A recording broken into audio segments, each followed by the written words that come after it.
जय हिंद साथियों, स्वागत है आप सभी का मेरे छोटे से यूट्यूब चैनल निशान सर क्लासेस में। इससे पहले हम लोगों ने जो फंक्शनल ग्रुप होता है उनकी आईयूपीएसी नेमिंग, ईथर की आईयूपीएसी नेमिंग और एस्टर की आईयूपीएसी नेमिंग सीखा था और कार्बन चेन के बारे में सीखा था कि कार्बन चेन की नेमिंग कैसे होती है, कार्बन चेन का नेम हम कैसे रखते हैं। इसी श्रृंखला में बचा हुआ था आपका सब्स्टिट्यूएंट्स। इसको हम लोग बोलते हैं प्रतिस्थापी समूह। क्या बोलेंगे? प्रतिस्थापी समूह। सबसे पहले समझ लेते हैं कि सब्स्टिट्यूएंट्स होते क्या हैं। सब्स्टिट्यूएंट्स वे होते हैं जो किसी भी कार्बन चेन में हाइड्रोजन की जगह पे आ जाते हैं और वो करते क्या हैं कि उस जो कंपाउंड बन गया आपका केमिकल कंपाउंड, उसकी रिएक्टिविटी को, उसकी एसिडिटी को या उसकी बेसिसिटी को और रिएक्शन के प्रकार को चेंज कर देते हैं। ठीक है, उसे हम बोलते हैं सब्स्टिट्यूएंट्स। तो हम चलते हैं इसके आईयूपीएसी नेमिंग की तरफ। सबसे पहले समझते हैं कि कौन कौन से सब्स्टिट्यूएंट्स जो है वो आएंगे। तो सबसे पहला आपका आता है Cl। जब Cl आएगा तो इसको बोलेंगे क्लोरो। Br आएगा तो बोलेंगे ब्रोमो। I आएगा तो आइडो। F आएगा तो फ्लोरो। NO2 आएगा तो नाइट्रो और CH3 आएगा तो मेथिल और C2H5 आएगा तो एथिल। ठीक, कोई दिक्कत नहीं है। तो यहाँ पे 1 2 3 4 5 6 7 7 प्रकार के यहाँ पे सब्स्टिट्यूएंट्स हमने लिए हैं। हम इसके बारे में हम लोग देखेंगे, सीखेंगे कि इसकी आईयूपीएसी नेमिंग हम कैसे करते हैं। ठीक, सबसे पहले आपके पास है CH3 CH2 Cl। तो यहाँ पे सबसे पहले अगर स्ट्रक्चर को ओपन किया जाए तो आप देखेंगे कि C जो है C के ऊपर, नीचे और इधर, जैसे यहाँ पे इसके स्ट्रक्चर को हम देख लें तो ये आपका कार्बन हो गया, यहाँ पे 3 हाइड्रोजन हो जाएंगे और यहाँ पे C हो गया, यहाँ पे 2 हाइड्रोजन हो जाएंगे, यहाँ पे हाइड्रोजन है, हाइड्रोजन है, हाइड्रोजन है, हाइड्रोजन है और यहाँ पे हाइड्रोजन है और यहाँ पे आपका Cl लगा है। कहने का मतलब कि 1 नंबरिंग में जो 1 नंबर पे आएगा, 1 नंबर पे क्या लगा हुआ है? Cl। यानी कि इसको हम बोलेंगे 1 नंबर पे आपका लगा है क्लोरो। क्या लगा है? 1 क्लोरो। और ये मेथ एथ, यानी कि एथ, और यहाँ पे देखेंगे सिंगल बॉन्ड है। क्या है? Single bond. तो ये हो जाएगा 1 क्लोरो एथेन। कोई दिक्कत? ठीक है। इसके बाद अब यहाँ पे सिंगल बॉन्ड कैसे आप साफ देख लीजिए कि कार्बन और कार्बन के बीच में कौन सी बॉन्डिंग है? Single bond. हमने बताया था कि सिंगल बॉन्ड को क्या बोलते हैं?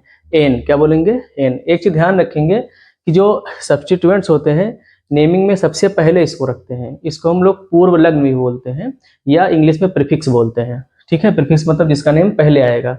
जैसे वहां पे जब फंक्शनल ग्रुप आता था तो उसकी नेमिंग को हम बाद में लिखते थे। ठीक है, लेकिन सब्स्टिट्यूएंट्स की नेमिंग को हम कहाँ लिखेंगे?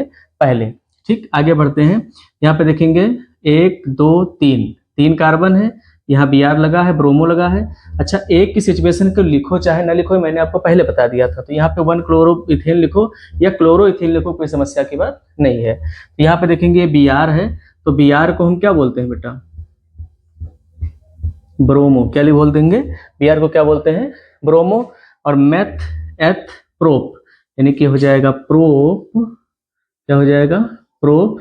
और सिंगल बॉन्ड है तो बोलेंगे एन, यानी कि हो जाएगा ब्रोमो प्रोपेन। कोई दिक्कत? आगे बढ़ेंगे। यहाँ पे NO2 लगा है, यानी कि नाइट्रो है। क्या है? नाइट्रो। 1 पे नाइट्रो लगा है तो ऐसे आप लिख देंगे नाइट्रो। क्या लिखेंगे? नाइट्रो। ये मेथ है, ये एथ है, तो यहाँ पे क्या लिखेंगे? एथ और सिंगल बॉन्ड एन, यानी कि हो जाएगा नाइट्रो एथेन। कोई दिक्कत नहीं। आगे बढ़ते हैं। यहाँ पे देखेंगे, यहाँ पे हमें नंबरिंग करनी पड़ेगी। यहाँ पे देखिए 1 2 3, यहाँ से भी 3 पे आया और 1 2 3 इधर से भी 3 पे आया। तो जिधर से मन हो उधर से कर दीजिए। यहाँ पे हम इधर से कर दे रहे हैं 1 2 3 4 और ये आपका क्या हो जाएगा? 5। कोई दिक्कत?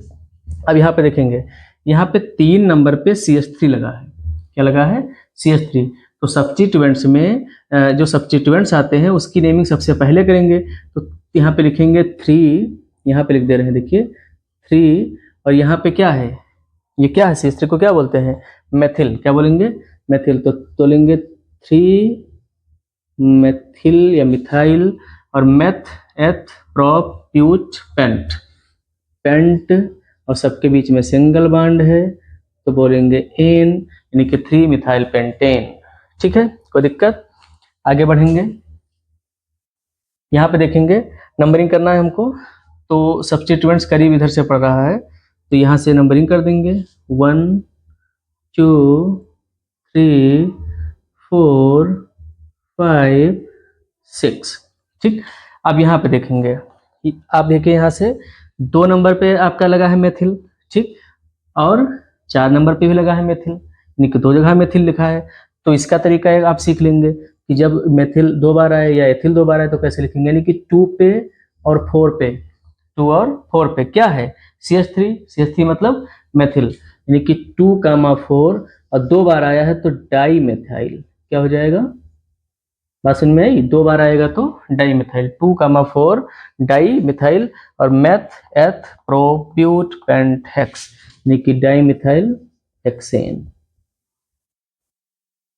ठीक है, कोई दिक्कत। इसके आगे देखेंगे हम लोग 6 नंबर वाला, यहाँ पे देखेंगे ये आपकी कार्बन चेन हो गई, पैरेंट चेन, जिसमें 1 2 3 4 5 6 कार्बन है, यानी कि हेक्स बोलेंगे इसको। यहाँ पे देखेंगे सबसे पहले नंबरिंग की प्रायोरिटी हम इधर से करेंगे, इधर से करेंगे। तो सबसे पहले ये देखेंगे कि सब्स्टिट्यूएंट्स करीब इधर से पड़ रहा है, तो करीब हमारा इधर से पड़ रहा है, तो नंबरिंग करेंगे इधर से 1 2 3 4 5 और ये क्या हो गया 6। आप देखेंगे सबसे पहले मैंने आपको क्या बताया कि सब्स्टिट्यूएंट्स की पोजीशन को लिखते हैं, तो सब्स्टिट्यूएंट्स आपका लगा है C2H5, क्या लगा है C2H5, तो ये 3 है, और 3 पे क्या लगा है, C2H5 को क्या बोलते हैं, एथिल, क्या बोलेंगे, तो ये हो जाएगा 3 इथाइल, और यहाँ पे 6 कार्बन है, तो 6 कार्बन को हम लोग बोलते हैं हेक्स, और सिंगल बॉन्ड है तो बोलेंगे एन, यानी कि 3 इथाइल हेक्सेन।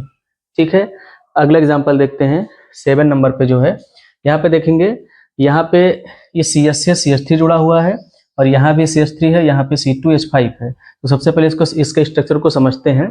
इसको यहाँ के बजाय अगर यहाँ भी लगा दिया जाए तो बात वही है, बॉन्डिंग से अगर नीचे लगा दिया जाए तो बात वही रहेगी। ठीक, समझते हैं कैसे करेंगे इसकी नंबरिंग। राइट टू लेफ्ट करते हैं, लेफ्ट टू राइट करते हैं। तो सबसे पहले देखेंगे कि सब्स्टिट्यूएंट्स करीब किधर से पड़ रहा है, तो यहाँ पे देखेंगे 1 2, 2 पे कुछ नहीं है, यहाँ पे 1 2, 2 पे एक मेथिल लगा हुआ है ना, तो नंबरिंग करेंगे हम इधर से। ठीक है, तो ये आपका यहाँ पे हो जाएगा 1, ये हो जाएगा आपका 2, ये आपका हो जाएगा 3, ये आपका हो जाएगा 4, ये आपका हो जाएगा 5, और ये आपका हो जाएगा 6, और ये आपका हो जाएगा 7। ठीक, अब नेमिंग कैसे लिखेंगे, यहाँ समस्या ये है कि यहाँ पे मेथिल भी है और एथिल भी है।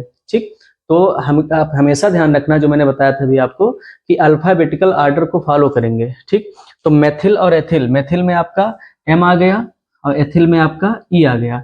इन दोनों में सबसे पहले कौन आता है, E आता है, क्या आता है E, यानी कि सबसे पहले हम एथिल को लिखेंगे। तो एथिल कहाँ पे पड़ रहा है, 4 पे पड़ रहा है ना, तो यहाँ पे लिखेंगे 4 इथाइल,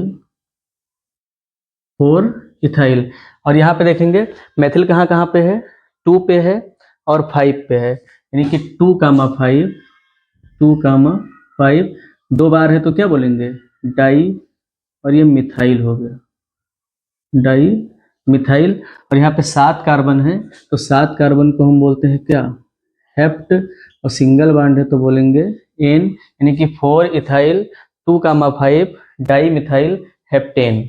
ठीक है, इसके बाद देखेंगे यहाँ पे अगला, इस एग्जांपल को हम लोग देख लेते हैं।